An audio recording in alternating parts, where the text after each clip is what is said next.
We can speak to Daniel Lieberson. He experienced the quake on the 26th floor of a high-rise hotel. Well, where are you now, and what did you feel at the time?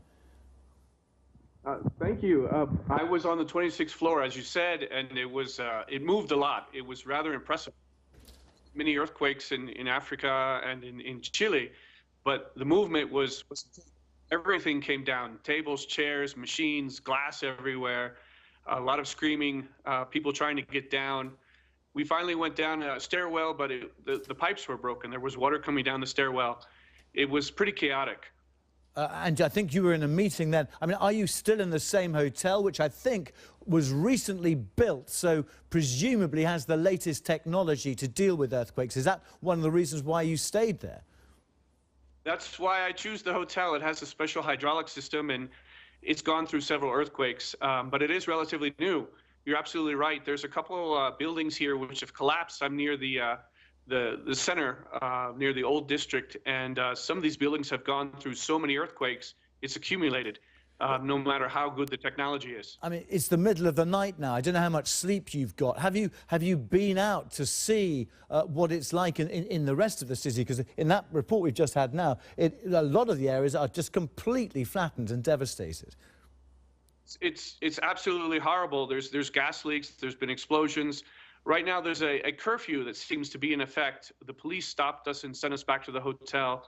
They said that they only want ambulances, fire engines, and police or emergency personnel out right now. There's a lot of looting going on. People breaking into stores which have damaged windows and damaged doors.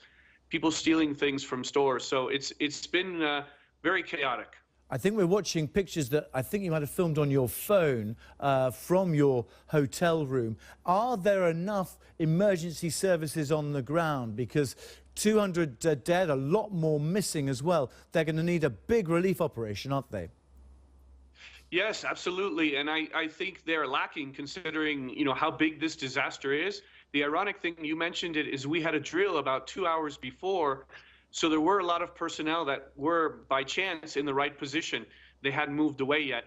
But Mexico is a lesser developed country, and I think that this is a really big task for them to handle. They had an earthquake 2 weeks ago, also in Oaxaca, to the south. So I think their resources are stretched very thin. And actually, I think that earthquake was a slightly bigger one, but mercifully fewer deaths as well. That anniversary you talk about, 1985, nearly 10,000 people killed. So from traveling in Mexico quite a lot and doing business there, are people accustomed to the threat? Because this is it's an area prone to a lot of tremors, isn't it? Yes, I think people are accustomed to the threat, but I think people get a little lackadaisical. They tend to forget until it happens again.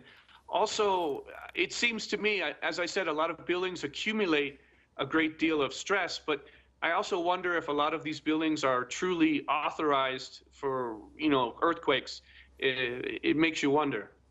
Just very, very quickly, I mean, are you staying put, or are you going to try and fly out as soon as you can? The airport is closed, schools are closed, the government is closed. I'm planning to leave on Saturday as I planned. The pilots are here in the hotel. Most of the people are sleeping in the lobby. They refuse to go up to their rooms because if there's a second earthquake, they want to get out quickly. Of course. So there's very few people actually in the rooms. All right, Daniel Lieberson, thank you very much indeed for joining us on BBC World News. Well, that natural disaster